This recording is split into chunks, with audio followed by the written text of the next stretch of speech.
Bonjour à toutes et à tous et bienvenue pour cette nouvelle vidéo. Aujourd'hui, jour un petit peu particulier puisque j'ai perdu ma chatte siamoise assez brutalement. C'est un truc apparemment très spécifique aux chats qui fait qu'ils perdent la coordination à cause d'une sorte je sais pas comment on appelle ça. Au niveau du dos et au niveau du bassin, elle n'était pas paralysée, mais manque total de coordination. Et malheureusement, il n'y a pas de traitement. Voilà, ça a incité, a poussé à faire le meilleur choix qui soit pour ne pas la laisser souffrir. C'est la vie. L'un d'entre vous m'a posé la question qu'est-ce que je pensais de la situation actuellement entre Israël et l'Iran. C'est le petit jeu habituel de celui qui en a la plus grosse. Mais de là à ce qu'il y ait des conséquences, non. Pourquoi ? Parce que les Iraniens savent que les Américains agiraient ou interviendraient derrière en soutien, en alliance avec Israël, même si quelque part les États-Unis sont actuellement dans une période un peu compliquée puisque nous sommes en pleine élection présidentielle, que la situation est un petit peu tendue en ce moment. On a appris que la Cour suprême des États-Unis a décidé d'annuler les condamnations d'un certain nombre de gens qui avaient été condamnés pour avoir fait fomenter ou participer à un coup d'État. Vous savez, le truc qui s'est passé au Capitole le 6 janvier 2020 oui, sauf que le problème, c'est que les chefs d'inculpation qui ont été retenus contre ces gens-là ont été estimés un peu trop excessifs. Donc évidemment, le dogme du coup d'État janvier 2020, tout d'un coup là, c'est un coup d'État ou c'est pas un coup d'État ? Non, c'est pas un coup d'État, puisqu'un coup d'État c'est organisé. Ça a pour fonction de déstabiliser, de faire tomber un régime pour le remplacer par un autre. Alors vous n'allez pas me faire croire que les gens qui sont les émeutiers, on va les appeler les émeutiers du 6 janvier, étaient des gens avec une intention de faire un coup d'État. Je vous l'ai déjà expliqué, sauf qu'aux États-Unis, on a tout intérêt à les faire passer pour la pire ligne contre la démocratie, parce que ça arrange le discours officiel.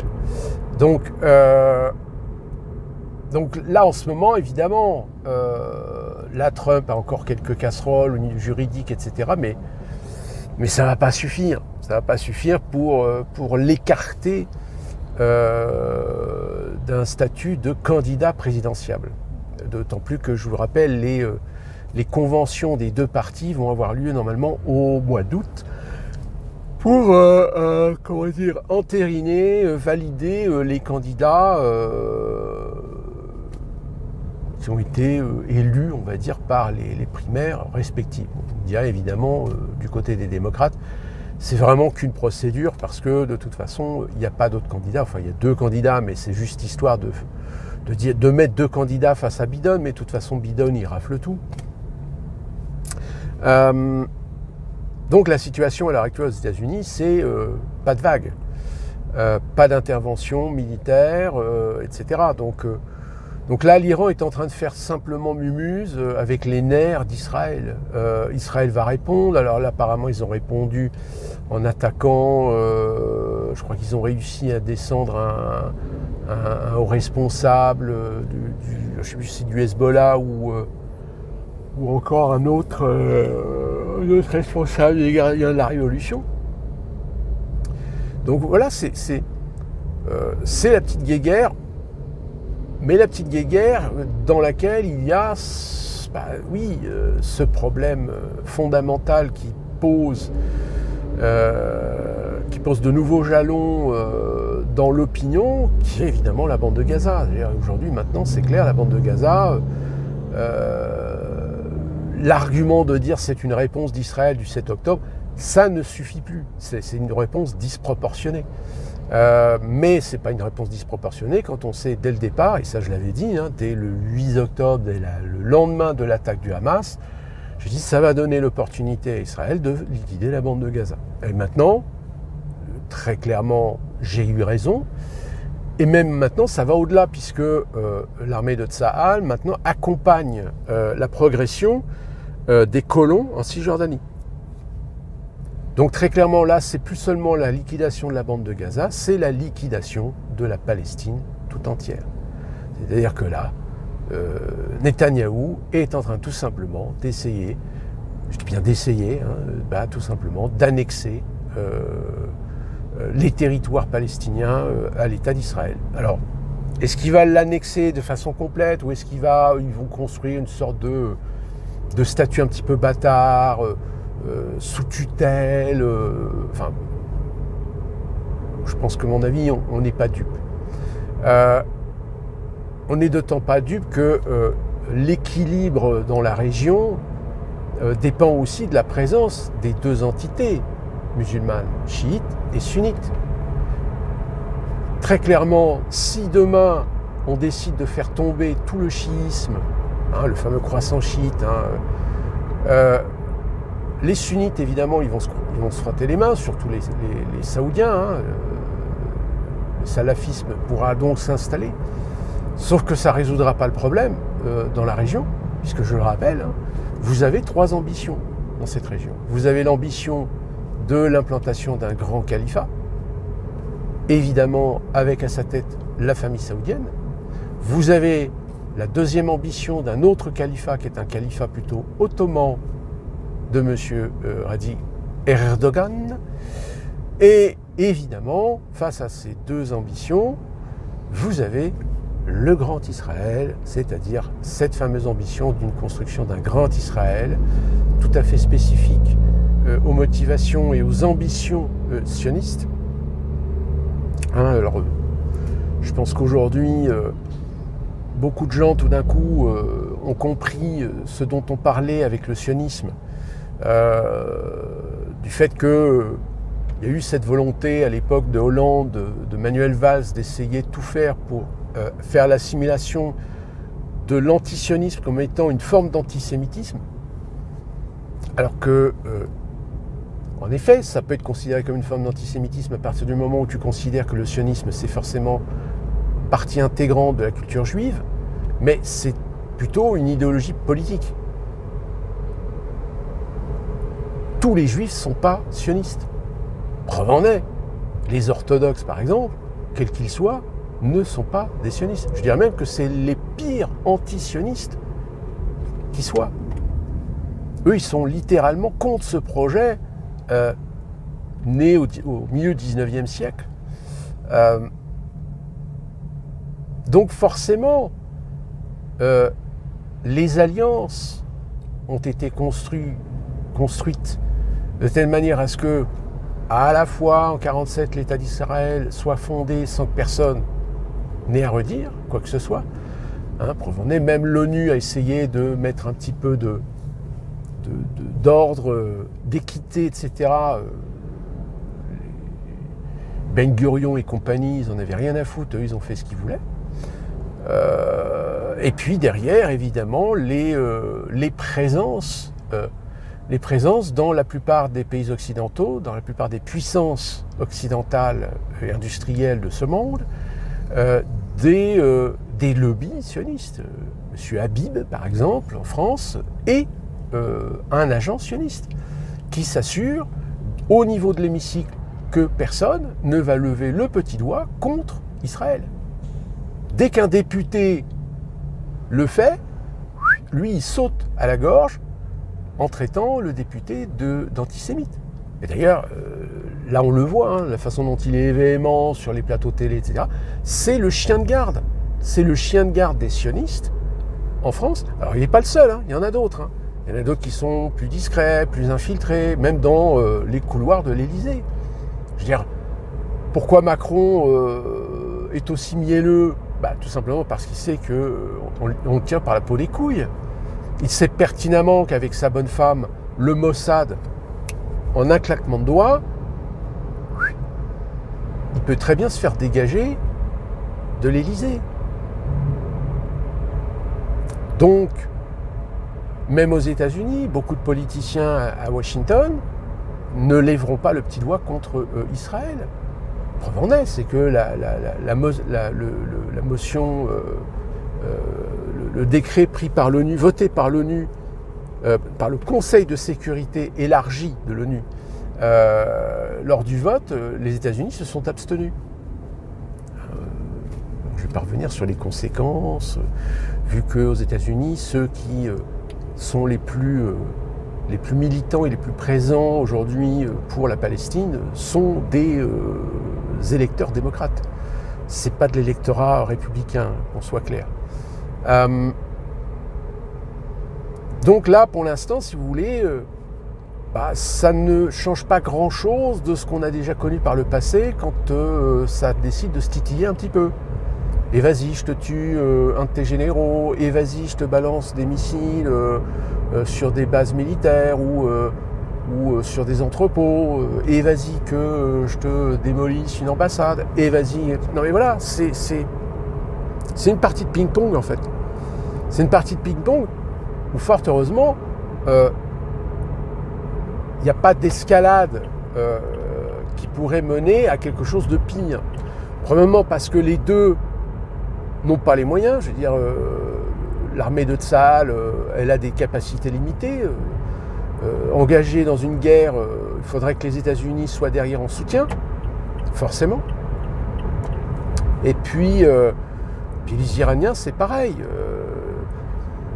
Ils ont peut-être une armée qui a su faire la démonstration de ses capacités, surtout pendant la guerre de Syrie, mais de là à faire une guerre délocalisée, une guerre conventionnelle délocalisée, non, les Iraniens, ils en ont pas les moyens, très clairement.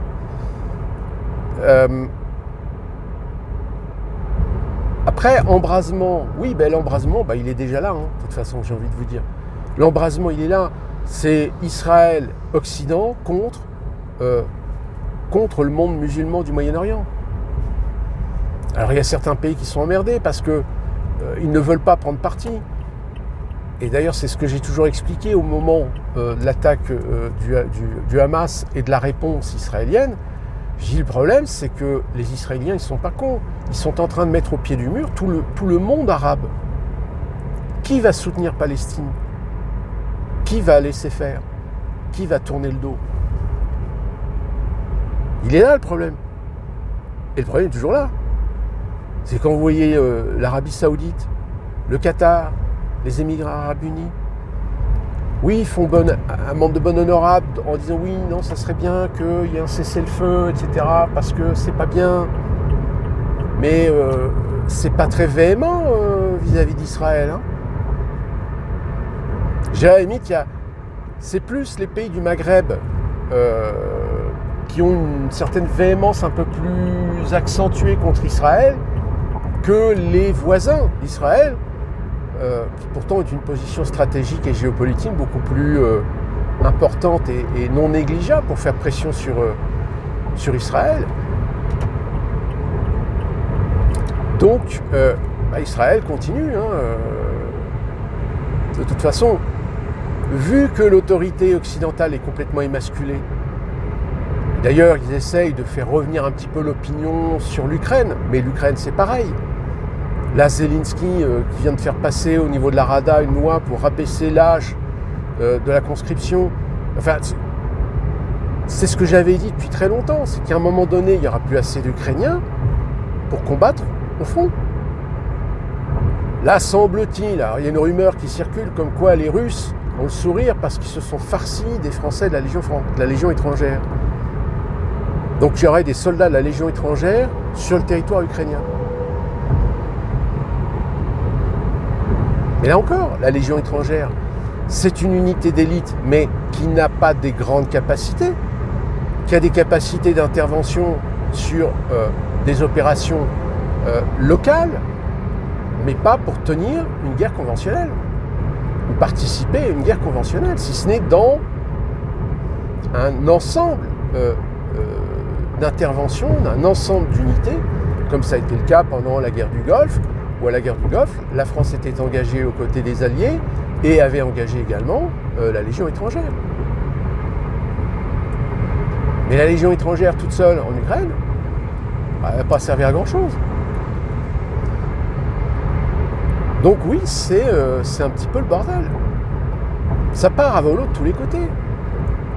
Et le problème, c'est que, et ça rejoint ce que je suis en train d'essayer de vous expliquer au niveau des médias, au niveau d'Internet, c'est qu'ils vont commencer à essayer de couper le sifflet.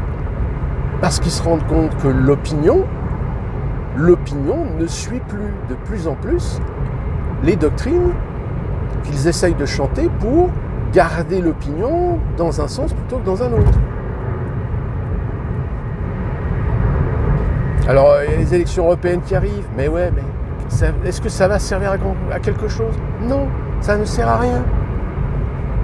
Justement, il y en a un de vous, la question qui m'avait été posée, vous m'aviez posé la question de savoir si j'avais vu l'intervention de François Asselineau sur CNews.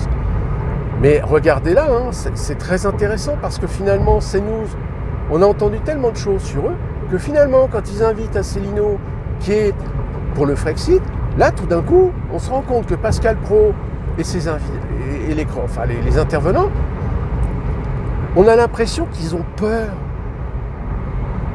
Ils ont peur d'Asselineau, ils ont peur de sa technicité. Donc ils essayent un petit peu de le ridiculiser, ils essayent de le mettre un petit peu dans des contradictions, etc. Mais le problème, c'est qu'Asselineau, il ne se démonte pas. Pareil, je l'ai vu, il est passé une interview sur la chaîne parlementaire avec 4 maires, justement, avec qui il a fait un procès, il a perdu son procès, etc. Mais encore une fois, à un moment donné, il le dit, mais de toute façon, qu'est-ce que vous voulez que je fasse? Les institutions, les médias, tout est contrôlé.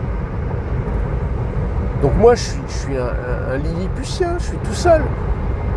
Donc évidemment, les mecs, ils étaient là, genre, ils se foutaient un petit peu de sa gueule, quoi. Sauf que quand il a commencé à argumenter comme Asselineau sait argumenter, là, on a commencé à voir les sourires s'inverser un petit peu, là. Mais bon, encore une fois, hein, c'est toujours le problème de la capacité des gens à développer des arguments avec du factuel face à des gens qui ne sont que des perroquets qui ne cherchent qu'à incrémenter, marteler leur vérité. Par exemple, la nénette qui était face à François Asselineau, elle expliquait, oui, enfin, le Brexit, c'est pas ça, il y a du chômage, il y a de l'inflation, etc. Mais à un moment, Asselineau disait, oui, non, mais je dis pas que c'est parfait.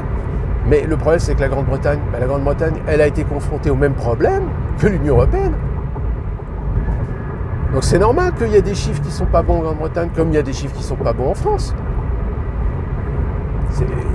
C'est la conséquence de la situation économique qui n'est pas que britannique, qui est aussi internationale.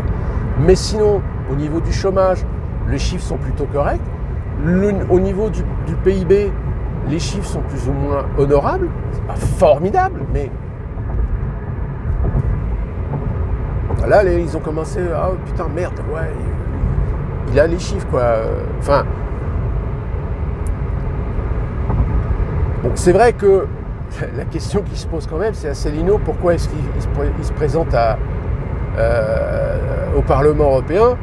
Bon, peut-être parce que justement, il veut avoir des députés, avoir des coalitions, pour essayer de faire bouger un petit peu le schmilblick de l'intérieur. Mais, pareil, on parle de Draghi qui pourrait prendre la direction de la Commission européenne. Mais non, en fait, Draghi, il va prendre la présidence du comité exécutif. Comité exécutif qui naîtra de la révision des traités de l'Union européenne. Souvenez-vous, j'avais fait déjà une vidéo, je vous ai expliqué les choses, etc. Mais là, pareil, est-ce que vous avez entendu ça dans les médias? Est-ce que même CNews vous a parlé de la révision des traités européens? Non. Parce que cette révision, elle a bien pour but de transformer la Commission européenne en un pouvoir exécutif et le Parlement européen en pouvoir législatif. C'est-à-dire mettre en place ce qui deviendra à terme une sorte de pouvoir fédéraliste sur les États. C'est-à-dire qu'à la limite, ça serait pire que ce qu'on a aux États-Unis avec l'Union. C'est-à-dire que l'Union européenne deviendrait alors une entité suprême au-dessus des États. C'est-à-dire que c'est le pouvoir exécutif de l'Union européenne qui imposerait sa loi, contrairement à ce qu'on a ici aux États-Unis, où l'État fédéral passe des lois, passe des décrets, etc. Mais chaque État, à un moment donné, est parfaitement en droit d'appliquer, de réformer, de ratifier les textes fédéraux, comme il est parfaitement en droit de dire « bah non, moi, la loi fédérale, je m'en tamponne, je fais ce que je veux ». Et à l'échelle de l'Union européenne, c'est pas sûr que la France, si l'Union européenne décrète une loi, comme par exemple décrète demain d'interdire la lavande, par exemple, la France, elle baisse son slip, elle est terminée. Elle n'aura rien d'autre à dire. Mais ça commence à sentir, ça commence à se voir. Enfin, ça se voit pour certaines personnes. Il y en a d'autres. C'est plus compliqué. C'est plus compliqué parce que, oui, on se plaint que l'éducation nationale, c'est une catastrophe. Oui. Destruction de l'État-nation. Destruction de la fonction publique. Destruction du service public. Donc à partir du moment où vous détruisez l'éducation nationale, qui ne sortira plus qu'en grande majorité que des crétins, mais voilà, encore une fois, je me répète. Je répète ce que j'ai déjà expliqué, ce que j'ai déjà dit dans d'autres vidéos. Et vous verrez que de toute façon, vous récupérez les réfugiés palestiniens quand Israël aura décidé de liquider définitivement la bande de Gaza. Alors peut-être que des Gazaouis resteront, mais ce seront des esclaves. Ils seront soumis à un régime d'occupation. Et puis l'Iran, de toute façon, l'Iran, ils ont des intérêts économiques et ils n'ont pas les moyens d'aller guerroyer, comme je vous l'ai dit, en extérieur. Ils peuvent jouer les gros bras en envoyant des missiles, etc. Mais ça s'arrêtera là. Vous voyez d'ailleurs la réponse. Certains analystes disent oui, la réponse israélienne, ça serait qu'ils détruisent les installations nucléaires iraniennes. Est-ce que c'est ce que les Israéliens ont fait ? Non. Non, ils ont juste cartonné au Liban des responsables chiites, c'est tout. Donc c'est bien qu'il y a bien quelque chose. Il y a bien anguille sous roche. Il y a bien des effets, des causalités en coulisses qui fait que ça n'ira pas plus loin qu'un pet de lapin. Et qu'en revanche, tous les bien-pensants vont se retrouver en slip parce que ce qu'ils croyaient défendre, ce qu'ils croyaient être la vérité, va s'avérer être en fait un gros mensonge. Alors bien sûr, en France, les LFI jouent là-dessus. Sauf que aujourd'hui, force est de constater, comme je vous l'avais dit, j'avais fait d'ailleurs même une vidéo, sur le choix. C'est-à-dire qu'aujourd'hui, vous êtes devant un choix à faire. C'est soit vous êtes pour les Palestiniens, pour les musulmans, donc pour tout ce qui touche l'islam, ou alors vous êtes pour Israël, culture judéo-chrétienne, culture occidentale, etc. Ah bah oui, c'est-à-dire que là, le fait de vouloir être au four et au moulin en disant oui, mais enfin, c'est pas... On défend les civils, on défend les Palestiniens, même s'ils sont musulmans, mais ça ne veut pas dire qu'on est pour le Hamas, etc. Oui, non, mais ça, oui, tout à fait raison. Vous avez raison. Mais vous admettrez quand même que médiatiquement, et même sur les réseaux sociaux, la considération est très réductrice. On ne vous donne pas le juste milieu. On ne vous donne pas la raison gardée. Vous n'avez pas le droit. Vous devez être soit blanc, soit noir. Vous devez être le pour ou le contre. Vous devez être soit l'oméga ou l'alpha, mais pas les deux.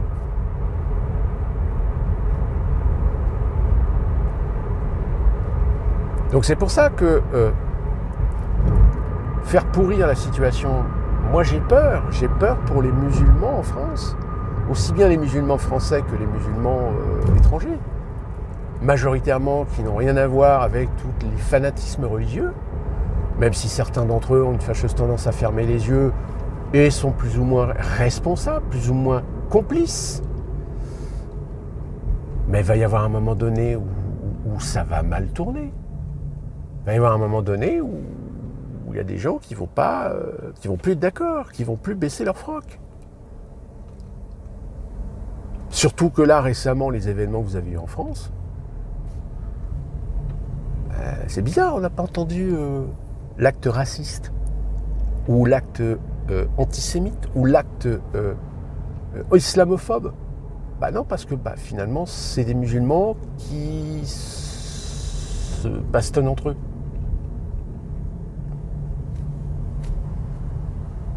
Alors oui, ça révèle, en effet, oui, vous comprenez, ça révèle bien un problème au niveau de certains parents, certaines familles qui ont des préceptes, des traditions et des mœurs qui sont à l'encontre de la République.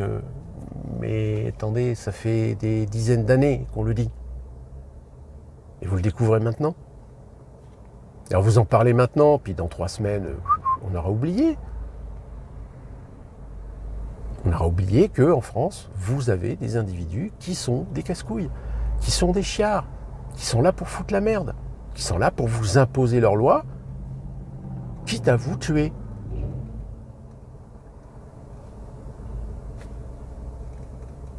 Et en plus de ça, on vous en rajoute avec les migrants. Moi, quand j'entends Glucksmann qui parle, oui, mais les migrants, on a besoin de migrants, il y a des études qui prouvent que les migrants, on en a besoin, oui, mais l'Europe a besoin de migrants, économiquement, il a été prouvé qu'on a besoin de migrants, etc. Mais le problème, Coco, c'est pas le problème économique qu'on te parle, on te parle du comportement, on te parle de problèmes de mœurs, de problèmes culturels. Oui, mais non, mais ça, c'est de la création de l'extrême droite. Ah bon ? Une gamine qui se fait taper parce que elle vit à l'occidental, c'est l'extrême droite.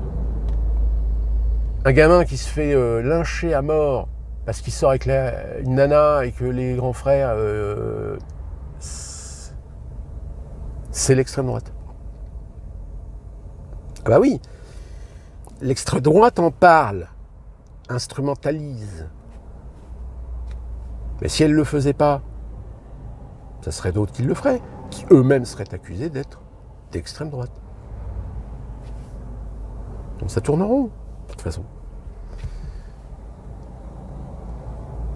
Et comme je disais, les filles qui essayent de toute façon, les filles, ils sont coincés. Ils se sont enfermés eux-mêmes dans un carquois, donc ils n'ont pas le choix, ils sont obligés de jouer la carte. La carte musulmane, la carte islam, la carte palestinienne, etc. Parce que l'électorat musulman est quand même beaucoup plus important que l'électorat juif. Je rappelle que les juifs français, ça représente moins de 200 ou 300 000 Français, je crois, en France. Alors que les musulmans, on est bien sur du 13 millions, tout confondu. Hein. Donc, voilà ce que je pouvais vous dire. C'est-à-dire pas grand-chose finalement, si ce n'est ce qu'on a déjà vu, ce qu'on a déjà connu. Hormis le contexte et la situation qui, évidemment, s'est aggravée avec la bande de Gaza. Mais pareil, hein, tout ça, ça sert aussi de cache-misère. D'autres problèmes, des problèmes économiques, des problèmes financiers. Vous avez des banques qui sont en train de couler, vous avez des des grosses sociétés d'investissement qui sont dans le caca. On est presque à deux doigts que le système financier mondial explose. Hein, ne serait-ce que regarder un petit peu l'évolution des marchés, l'or qui continue à progresser, un repli sur les investissements en matière d'obligations, sur le marché obligataire, des sociétés qui commencent à se racheter les unes des autres. Donc vous voyez, ça aussi, ça commencerait, ça devrait normalement commencer à inquiéter. Parce que y a quand même pas mal de gens qui ont de l'argent, des participations par exemple d'entreprises qui sont placées, etc. Mais moi je vous dis, hein, si vous avez des investissements sur les marchés, etc., retirez vite tout de suite, le plus rapidement possible. Alors, vous retrouviez en slip. Hein. Surtout les assurances-vie. L'assurance-vie, sortez de ce merdier. Sortez de ce merdier le plus vite possible. Donc voilà, une longue vidéo, mais bon, finalement, comme je vous le dis, hein, même la précédente vidéo, je me répète. Je me répète parce que c'est des choses qui sont inhérentes de l'évolution, de ce qu'on racontait, de ce que l'on disait, de ce que l'on avertissait, de ce qui était en train de se mettre en place. Et même aujourd'hui, je le refais avec le numérique, avec la digitalisation. Attention, il y a des trucs qui sont en train de se passer, où ils sont en train de préparer l'enfermement du citoyen, où ils auront des outils de pression, des outils pour même supprimer ou suspendre des libertés individuelles. Hein, je vous l'ai dit plusieurs fois, et je vous le redis, et c'est en train de se mettre en place.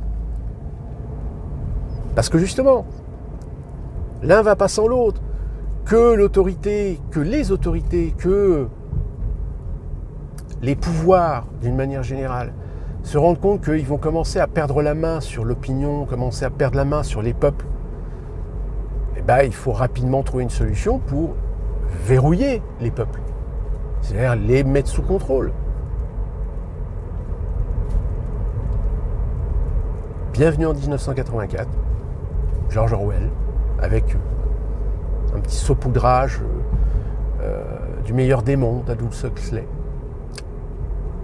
Mais d'ici là on parle de l'actualité,